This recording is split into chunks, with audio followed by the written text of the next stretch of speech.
Hello student, my name is Rakesh Kumar. चलिए शुरू करते हैं आज का लेक्चर। आज का हमारा टॉपिक है एरे। हम पूरे एरे को 5 से 6 वीडियो में कवर करेंगे और हम उम्मीद करते हैं ये वीडियो आप शुरू से लेकर अंत तक देखेंगे। हम वीडियो के बीच में या लास्ट में हम एक क्वेश्चन पूछेंगे जिसका आंसर आप सबको कमेंट बॉक्स में लिखना है। तो एरे पढ़ने से पहले समझ लेते हैं एरे की नीड क्या है। मान लो कि किसी क्लास के बच्चे को 10 बच्चे के रोल नंबर को स्टोर करना है, तो हम अगर साधारण वेरिएबल से बात करें तो हम साधारण वेरिएबल को पहले डिक्लेयर करते हैं।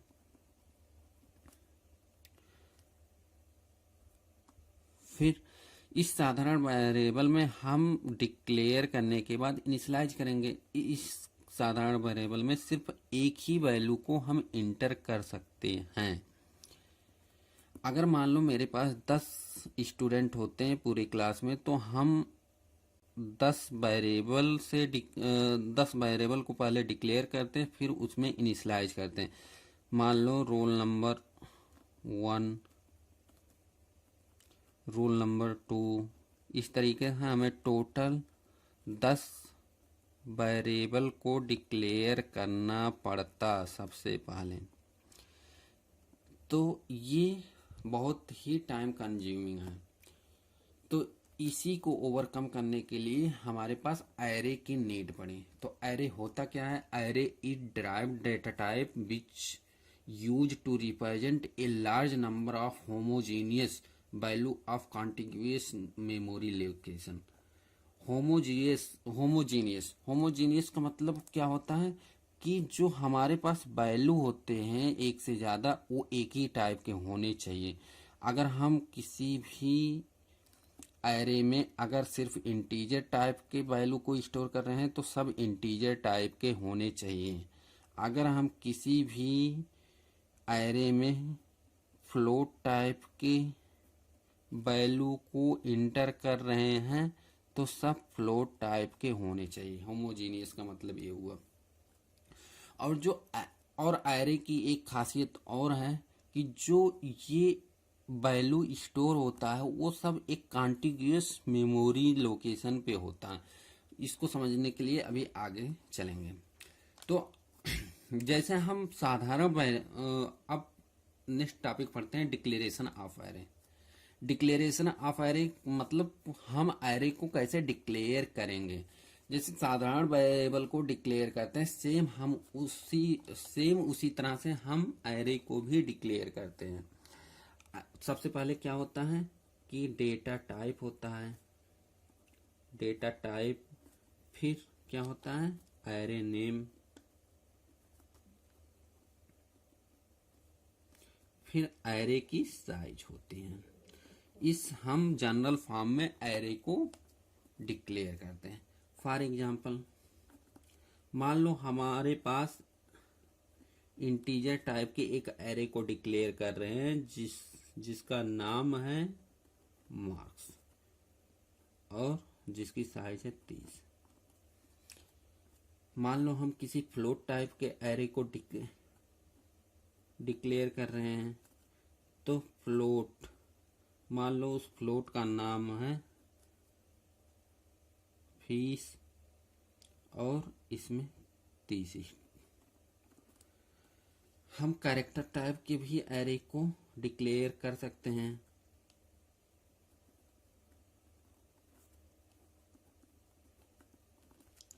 ओके, समझ में आया कि नहीं?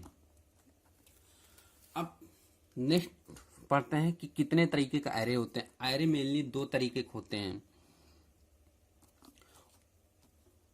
पहला है 1 डायमेंशनल एरे, दूसरा है मल्टी डायमेंशनल या 2 डायमेंशनल के बारे में मेनली पढ़ेंगे। अब हम बात करते हैं कि मान लो हम इस टाइप के एरे से हम डिक्लेयर कर दिए, लेकिन अब देखते हैं मेमोरी में उसका स्ट्रक्चर कैसे बनता होगा। तो इसको समझने के लिए मान लो हमारे पास इंट रोल नंबर जिसमें 5 स्टूडेंट हैं, इसको हम डिक्लेयर करेंगे।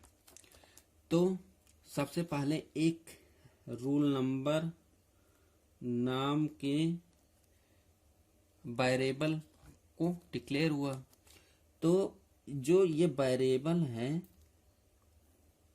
उसमें 10 पार्टीशन होंगे, 3 4 5 6 7 8 9 10। और इसमें सॉरी, यहाँ अगर रोल नंबर 10 है तो 10 पार्टीशन होंगे। और जो इसमें हम वैल्यू इंटर करेंगे हर एक पार्ट में जाके फिल हो जाएगा। अब मान लो मेरे पास एक ही वेरिएबल के नाम से 10 एलिमेंट सेव है, तो हम भविष्य में मान लो इसकी जरूरत पड़ेगी एग्जैक्ट करने की, एक्सट्रैक्ट करने की। तो कैसे करेंगे हम, किसकी सहारा से हम एक्सट्रैक्ट करेंगे? इंडेक्स वैल्यू के। जो एरे का इंडेक्स होता है वो 0 से स्टार्ट होता है और कहाँ तक होता है? जो उसकी साइज होती है उससे एक कम तक जाता है।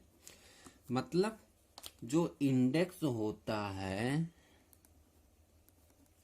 वो कहाँ से कहाँ तक? 0 टू साइज -1 तक वैरी होता है।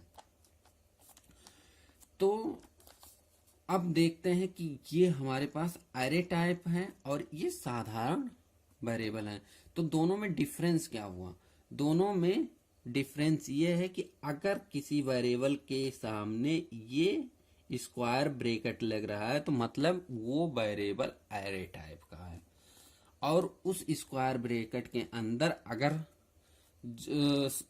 कोई अंक लिखा है तो मतलब उस एरे का वो साइज डिफाइन कर रहा है। तो नेक्स्ट पढ़ते हैं कि अब हमारे पास एरे डिक्लेयर हो चुका है, अब उसमें वैल्यू को कैसे असाइन करते हैं।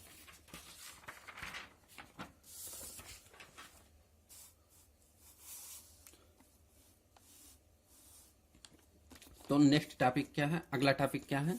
Initialisation of array. मान लो मेरे पास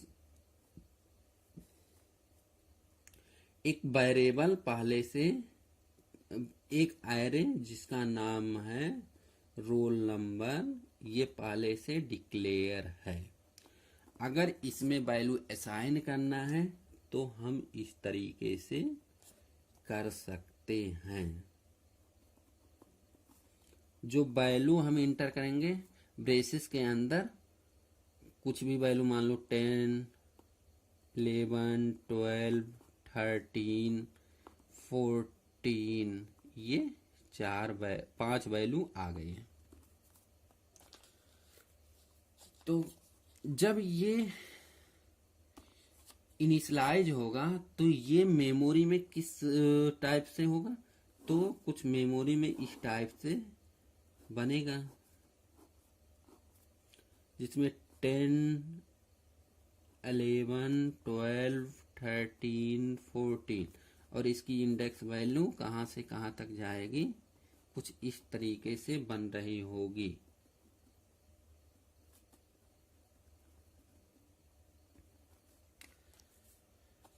अब अगर हम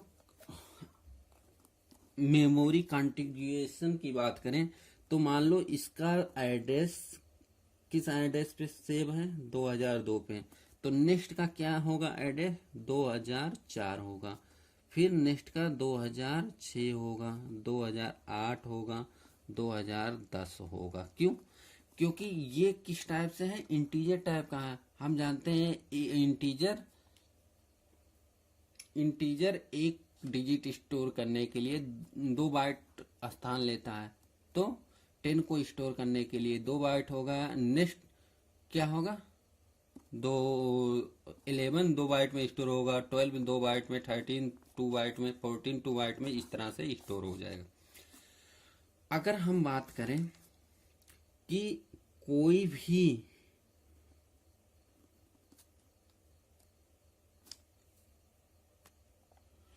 कोई भी एरे है जिसका नाम n है और हम वही यहाँ डिक्लेयर कर रहे हैं, इसी डिक्लेयर करते समय ही इसकी वैल्यू को असाइन कर रहे हैं, तो हमें इसकी साइज देने की जरूरत नहीं पड़ेगी।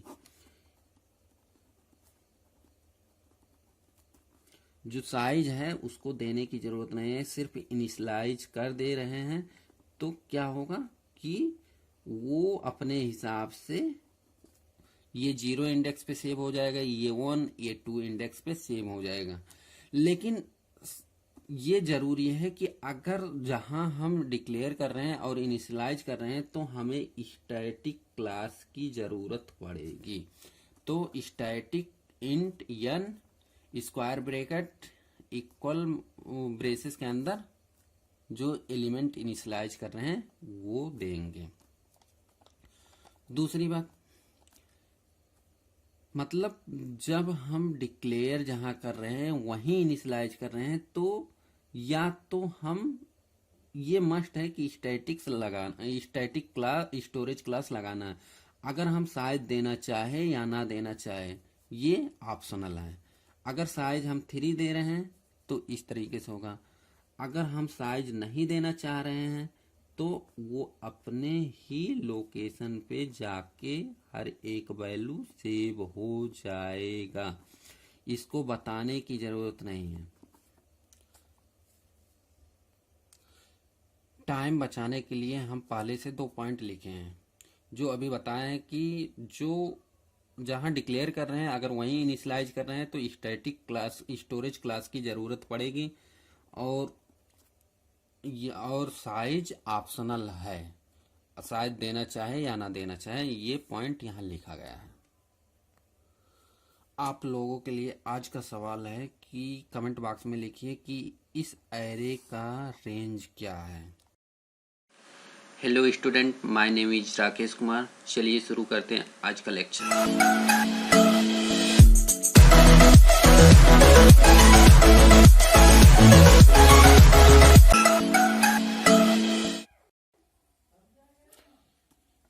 ये वीडियो एरे सीरीज का पार्ट 2 वीडियो है। पार्ट 1 वीडियो में पूछा गया था, एक क्वेश्चन पूछा गया था जिसका सही आंसर है 0 2 3। क्वेश्चन क्या था कि इस एरे का रेंज क्या है। रेंज का मतलब क्या है, इंडेक्स रेंज। काफी लोग गलत आंसर दिए हैं, काफी लोग 4 आंसर किए हैं, लेकिन सही आंसर है 0 2 3। पिछले पार्ट में हम लोग पढ़ चुके हैं कि एरे को इनिशियलाइज कैसे किया जाता है। उसी को कंटिन्यू करते हुए कि रन टाइम में एरे में डाटा को कैसे इंटर किया जाता है। अगर कंसोल में डाटा को इंटर करना एरे के रूप में, तो हमें एक लूप लेना पड़ेगा। हम एक एग्जांपल से समझते हैं। जैसे मान लो यहाँ एक एग्जांपल से समझते हैं और हम एग्जांपल वीडियो को पॉज करके लिख दे रहे हैं, जिससे कि आप लोग टाइम कंज्यूम ना हो। जैसे इस एग्जांपल में हम समझते हैं कि हम ये पहला लाइन क्या है कि हम एक एरे डिक्लेयर कर रहे हैं। हम कमेंट में लिख दे रहे हैं एरे डिक्लेरेशन।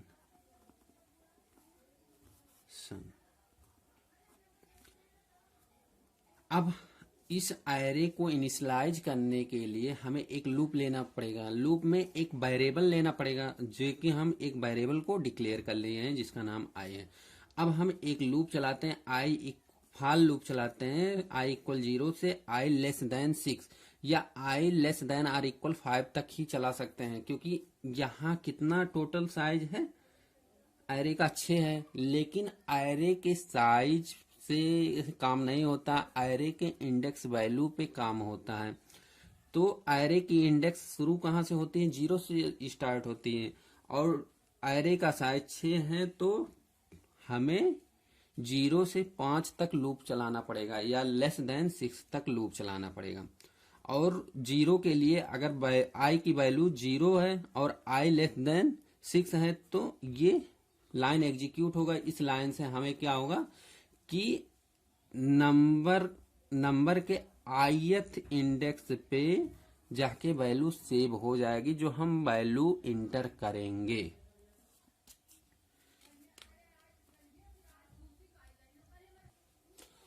अब हम देखते हैं मेमोरी की पहले लाइन से मेमोरी में कितना जगह ऑक्युपाई कर लेगा, 12 बाइट। क्यों? क्योंकि ये किस टाइप का एरे है, इंटीजर टाइप का, और हम जानते हैं कि 2 3 4 5 हम जानते हैं कि एक इंटीजर 2 बाइट स्थान लेता है। तो अगर हमें 6 इंटीजर को एरे में स्टोर कराना है तो टोटल हमारे पास 12 बाइट में स्थान घेर लिया। अगर हमारे पास अब इस लूप से i की वैल्यू 0 और जो इंडेक्स है यहाँ i 0 1 2 3 4 5 तक है।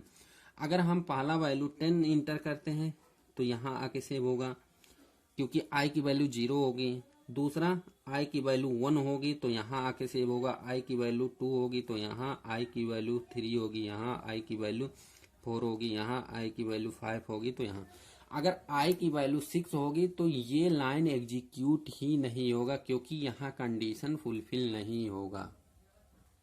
समझ में आ गया?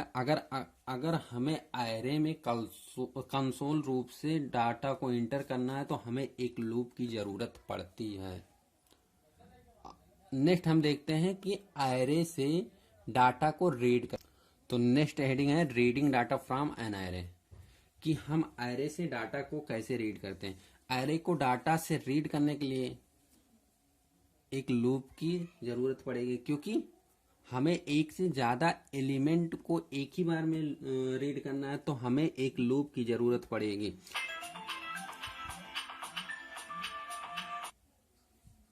तो सिंपल हम लूप लिखते हैं, for i equal 0, i less than r equal 5, i plus plus,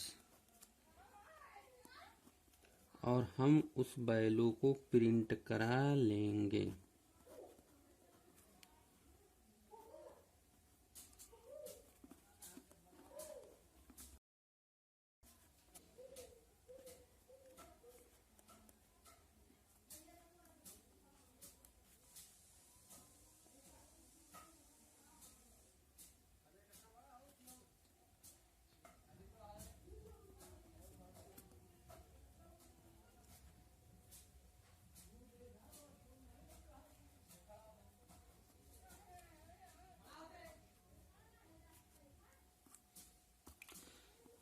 simple इस लूप से हम डाटा को रीड कर लेंगे। अब नेक्स्ट टॉपिक आता है। नेक्स्ट टॉपिक पे जाने से पहले अगर हमें सिर्फ पर्टिकुलर इस इंडेक्स वैल्यू 4 को सिर्फ एक्सेस करना है तो सिंपल सा हम क्या लिखेंगे, print F values equal %d। यहाँ हम डायरेक्ट उस वैल्यू को इंडेक्स वैल्यू डाल देंगे तो क्या होगा, उस इंडेक्स वैल्यू पे जो नंबर होगा वो एक्सेस हो जाएगा। नेक्स्ट टॉपिक क्या है, कैरेक्टर एरे। कैरेक्टर एरे क्या होता है, कैरेक्टर जैसे इंटीजर एरे क्या होता है, कलेक्शन ऑफ इंटीजर होता है, और कैरेक्टर एरे क्या होता है, कलेक्शन ऑफ कैरेक्टर, जिसे हम स्ट्रिंग भी कहते हैं। लेकिन कैरेक्टर एरे और इंटीजर एरे में डिफरेंस होता है। क्या डिफरेंस होता है, मान लो अगर एक स्ट्रिंग है जिसमें कृष्णा लिखा है, उसको कैरेक्टर एरे में स्टोर करना है। कृष्णा को कैरेक्टर एरे में स्टोर करना है तो सबसे पहले हम एक कैरेक्टर एरे डिफाइन करेंगे। कैरेक्टर एरे डिफाइन करेंगे, मान लो मैं नेम नाम से कैरेक्टर एरे डिफाइन कर लिए।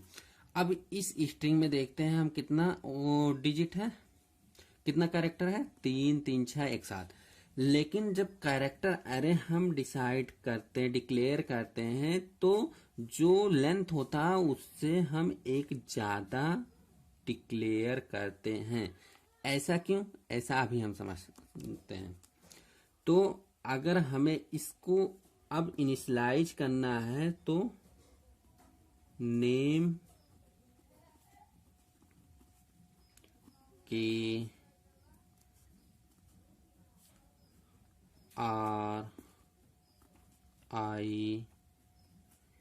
RISN वहाँ नहीं आ रहा, यहाँ लिख दे रहे हैं ए कृष्णा, फिर और ये लास्ट में /0 लगाते हैं, जिसको क्या बोलते हैं, नल कैरेक्टर। यही बेसिक डिफरेंस होता है इंटीजर एरे और कैरेक्टर एरे में। इंटीजर एरे में अगर जितने हमें इंटीजर स्टोर करना है, सेम उसी साइज का इंटीजर एरे लेते हैं। लेकिन कैरेक्टर एरे में क्या होता है कि जितना हमें कैरेक्टर स्टोर करना है उससे एक ज्यादा साइज लेते हैं कैरेक्टर एरे का, क्योंकि हमें बाय डिफॉल्ट नल लास्ट में स्टोर होता है। मान लो कि हमें रिसीट, आपके लिए एक क्वेश्चन है कि रिसीट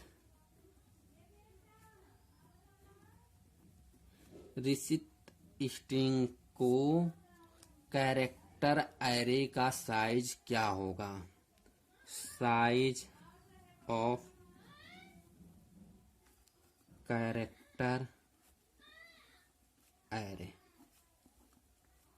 ये आपके लिए क्वेश्चन है जिसको कमेंट बॉक्स में आप सब आंसर कीजिएगा। और कैरेक्टर एरे और इंटीजर एरे में एक बेसिक डिफरेंस ये होता है कि इंटीजर जो है डेटा टाइप वो 2 बाइट स्थान लेता है एक इंटीजर को स्टोर करने में, और कैरेक्टर जो होता है 1 बाइट लेता है। तो कृष्णा को स्टोर करने के लिए हमें कितने 7 बाइट स्थान लेगा, जबकि इसमें कितना कैरेक्टर है, 6 3 3 6 एक साथ, सॉरी यहाँ हमें 8 होगा, तो 8 बाइट स्टोर होगा। समझ में आया कि नहीं, यहां गलती थी, आप लोग देख लीजिए दोबारा। अभी तक हम लोग जितना पढ़े हैं उस पे एक प्रोग्राम देखते हैं। प्रोग्राम क्या है, write a program to find average mark obtained by a class of 30 student in a class test. हमें क्या निकालना है कि एवरेज मार्क निकालना है पूरे क्लास का। हम वीडियो को पॉज करके पूरा प्रोग्राम लिख लिए हैं जिससे टाइम ज़्यादा ना लगे, तो आप लोग भी वीडियो को पॉज करके प्रोग्राम को नोट कर लें। अब हम समझते हैं ये प्रोग्राम एग्जीक्यूट कैसे होता है। पहला लाइन स्टूडियो हेडर फाइल है जो कि बेसिक लाइब्रेरी फंक्शन को, जैसे स्कैन एफ, प्रिंट एफ, ये सब के लिए है। दूसरा गेट ch के लिए, क्लियर स्क्रीन के लिए हेडर फाइल लगा है। ये मेन फंक्शन को हम डिक्लेयर कर दिए हैं। अब यहां से मेरा मेन प्रोग्राम शुरू होता है वो मेन फंक्शन से। पहला लाइन क्या है, एक हम वेरिएबल को डिक्लेयर किए हैं जिसका नाम i है। फिर ये सब वेरिएबल इसलिए डिक्लेयर कर रहे हैं जिससे हमारे प्रोग्राम में जहां यूज होगा हम उसकी उस हिसाब से यूज करेंगे। दूसरा लाइन क्या है कि फ्लोट है, एवरेज और सम नाम के, और एक क्या है, एक एरे है, किस टाइप का, इंटीजर टाइप का। हम यहाँ लिख दे रहे हैं, लिखने की क्या जरूरत, आप सब लिख लीजिए कमेंट में कि ये क्या है, एरे डिक्लेरेशन।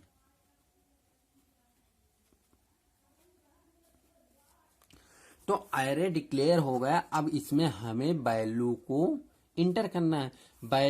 एरे डिक्लेयर करने के बाद अगर हमें सब वैल्यू को इंटर करना होता है तो हमें एक लूप की जरूरत पड़ती है। लूप कहां से चलेगा, 0 से 29 तक। लेस देन 30 लिखा है तो मतलब 0 से 29 तक चलेगा। उसमें क्या हमें कि हमें मार्क्स को इंटर करना है।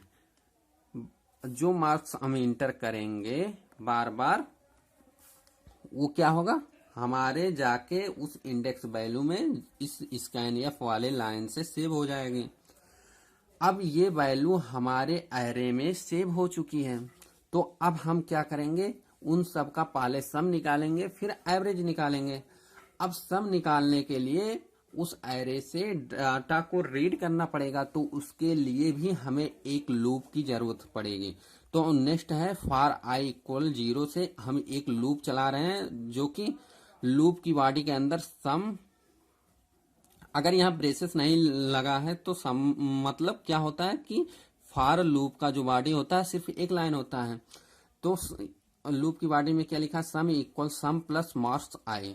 सम इस समय कितना है, 0 पहली बार, फिर मार्क्स आई। मार्क्स आई का मतलब एरे मार्क्स नाम के एरे में जो सेव है आई, मतलब आई इस समय 0 है, मतलब इंडेक्स वैल्यू 0 पे जो नंबर सेव होगा वो सम के साथ ऐड हो जाएगा।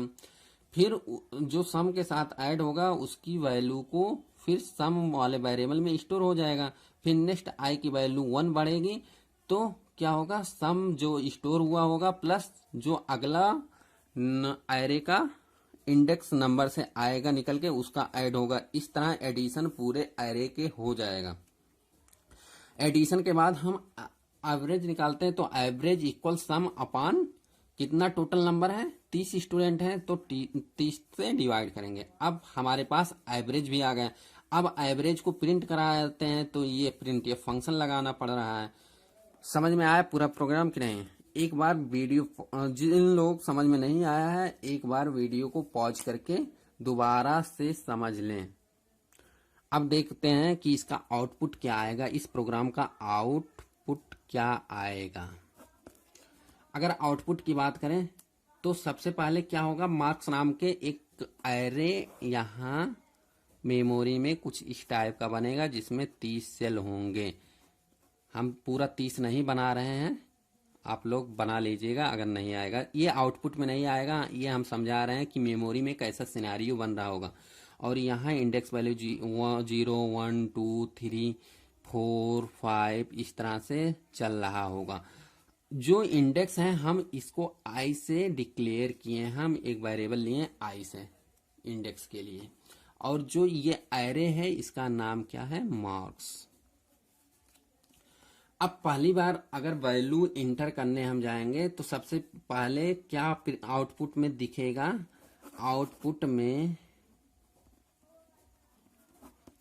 में पहला लाइन क्या दिखेगा, इंटर मार्क्स। अगर मान लो हम 11 इंटर कर दिए, तो ये 11 कहाँ जाके सेव हो जाएगा, 0 वाले इस स्कैनएफ वाले लाइन से 0 वाले इंडेक्स वैल्यू पे जाके सेव हो जाएगा। अगली बार आई की वैल्यू बढ़ेगी, 1 होगी। 1 होने के बाद क्या होगा, फिर स्क्रीन पे क्या दिखेगा, इंटर मार्क्स। तो अब हम इस बार 12 लिख के इंटर कर दिए, तो ये कहाँ जाके सेव हो जाएगा, 1 वाले इंडेक्स वैल्यू पे जाके सेव हो जाएगा। नेक्स्ट इसी तरह से इंटर मार्क्स आएगा।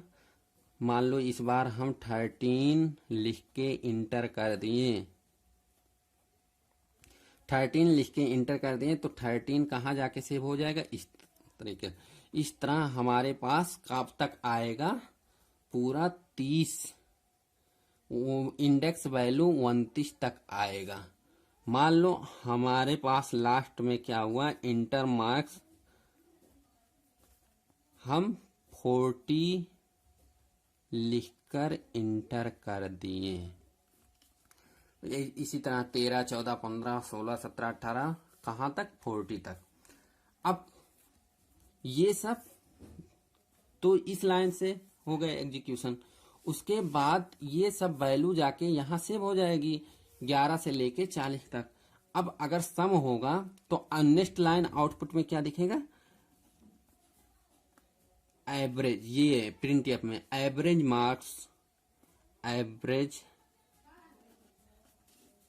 मार्क्स स्लैश परसेंटेज एफ मतलब एक फ्लोट वेरिएबल होगा। क्या है फ्लोट वेरिएबल? एवरेज। जो एवरेज में क्या है? सम अपॉन 30। जो इन सब का सम आया है अपॉन 30 से कैलकुलेट करके एवरेज वाले वेरिएबल में स्टोर हुआ होगा। एवरेज वाले वेरिएबल में स्टोर हुआ होगा। यहाँ क्या हुआ होगा? इन जो जो ये सब एरे में डाटा है उनका एडिशन अपॉन 30। तो एवरेज में कितना स्टोर हुआ होगा? कमेंट बॉक्स में आप लोग लिख के बताइए कितना स्टोर हुआ होगा।